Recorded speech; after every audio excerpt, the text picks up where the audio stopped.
Somos el equipo número 1 y les vamos a hablar sobre la carciogénesis. Aquí tenemos la misión y la visión de la escuela.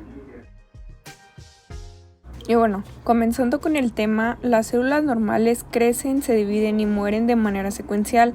Los mecanismos de control del crecimiento y división celulares son diversos. Uno de los más importantes depende de la expresión de los genes en el núcleo de las células. El cáncer se desarrolla cuando una célula escapa al control del crecimiento, proliferación y muerte y como resultado se divide y prolifera de manera normal. Esta célula da lugar a millones de células también alteradas que conforman un tumor maligno. Los principales cambios son que las células cancerosas pierden su dependencia de los factores de crecimiento y con ello adquieren autonomía respecto al microambiente que las rodea, lo que en otras palabras significa que se multiplican en descontrol. También dejan de estar subordinadas a una localización, es decir, desarrollan movilidad y desplazamiento. Las células transformadas no responden a las señales, que, en condiciones normales, conducirían a su muerte después de cierto número de divisiones, por lo que se perpetúa de modo indefinido. Otra propiedad de las células cancerosas es que reducen los mecanismos inhibidores de la proliferación, que en células normales se activan en cuanto dos o más células entran en contacto. Las células malignas tienden a perder esa inhibición por contacto y por lo tanto crecen con invasión de los tejidos adyacentes. La combinación de su capacidad de dividirse sin control y la perpetuación le confiere una enorme probabilidad de transformarse en maligna. Todos estos cambios son consecuencia de la disfunción de ciertos grupos génicos. Los oncogenes desempeñan una función esencial en las células normales al promover su proliferación. Se activan en las primeras etapas del desarrollo embrionario y su función se acentúa con posterioridad. Cuando los oncogenes se alteran en su estructura o expresión, mantienen una activación sostenida, en la cual ya no se necesitan estímulos específicos para conservar la progresión del ciclo celular, con lo que la célula incrementa su tasa de proliferación y transfiere esas características a las células hijas. Un oncogen requiere tan solo una mutación para contribuir al desarrollo del tumor. Puede afirmarse que actúa de manera dominante. Otro son los genes supresores de tumores. Estos ejercen un control negativo sobre la proliferación de las células normales, sea al detener la progresión del ciclo celular o al activar vías que posibiliten la muerte celular programada. Por esta razón, la pérdida de su función se vincula con el cáncer. Para que se pierda la función de los genes supresores de tumores es preciso que se inactiven ambas copias, es decir, son necesarios 2 episodios, uno por cada alelo, para proporcionar el desarrollo canceroso. La pérdida de función de estos genes torna a la célula más susceptible a la transformación maligna. Por último, los genes de reparación del ADN. Cuando se daña el ADN, existen mecanismos capaces de repararlo. En células cancerosas, el ADN no se repara y se transmite a las células descendientes. Las proteínas que participan en la reparación del ADN intervienen en el mantenimiento de la estructura del mismo, promueven su integridad y aseguran que se transmita en estas condiciones a la siguiente generación.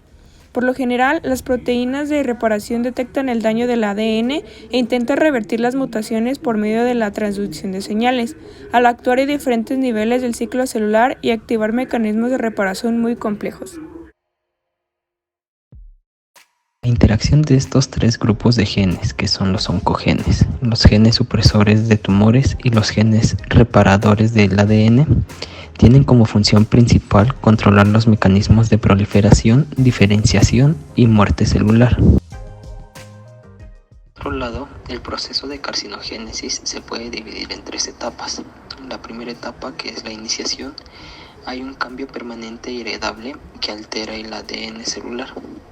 En la segunda etapa está la promoción, que es un proceso reversible en el cual se acumulan otras alteraciones genéticas. Y por último, la tercera etapa, que es la progresión, y que aquí es cuando las células con alteraciones genéticas perpetúan su crecimiento y proliferación, invaden los tejidos adyacentes y acaban por enviar metástasis a otras partes del organismo. Factores carcinogénicos. El cáncer no tiene causa única, más bien es el efecto de la interacción de varios factores de riesgo. Diferentes tumores poseen distintos factores de riesgo. Para fines prácticos, los factores de riesgo para desarrollar cáncer pueden agruparse como A. Factores vinculados con el estilo de vida, como el tabaquismo y la dieta. B. antecedentes familiares como los factores hereditarios, C, infecciones crónicas de virus, bacterias y parásitos, y D, exposición a agentes químicos o físicos como luz ultravioleta, radiación ionizante y alquitrán. Los diferentes tipos de cáncer se originan de una manera secuencial en las etapas antes descritas. Sin embargo, puede haber variaciones tanto en el tiempo de desarrollo de un cáncer en particular como en el tipo de genes afectados en esa neoplasia, lo que en cierta medida crea la heterogeneidad observada en las distintas neoplasias malignas. A pesar de esta gran diversidad, las células tumorales comparten ciertas características comunes. Una capacidad de proliferación limitada, contrastante con la imposibilidad de proliferar de forma indefinida en una célula normal. La independencia de factores de crecimiento extracelulares que en condiciones normales son necesarios para iniciar la proliferación. Insensibilidad a señales que conducirían a la apoptosis en una célula normal. Evasión de la apoptosis mediante la supresión de las vías de señalización que conducen a ella. La formación de nuevos vasos sanguíneos o angiogénesis, proceso crucial en el desarrollo de un tumor para el suministro adecuado de nutrientes y oxígeno, y sin el cual un tumor no alcanzaría un diámetro mayor de 2 a 3 milímetros. La capacidad para invadir otros tejidos y originar metástasis, la capacidad para evadir el sistema inmunitario y el cambio en el metabolismo celular mediante el cual las células cancerosas utilizan de manera preferente la glucólisis, aún en presencia de oxígeno. Como conclusión tenemos que la carcinogénesis es un proceso secuencial durante el cual las células afectadas acumulan de manera paulatina cambios genéticos que conducen a la expresión de un fenotipo maligno. Los factores que provocan dichos cambios genéticos son de naturaleza diversa y su efecto carcinógeno rara vez puede estudiarse por separado en los seres humanos, puesto que el cáncer más bien es consecuencia de la interacción de múltiples factores de riesgo.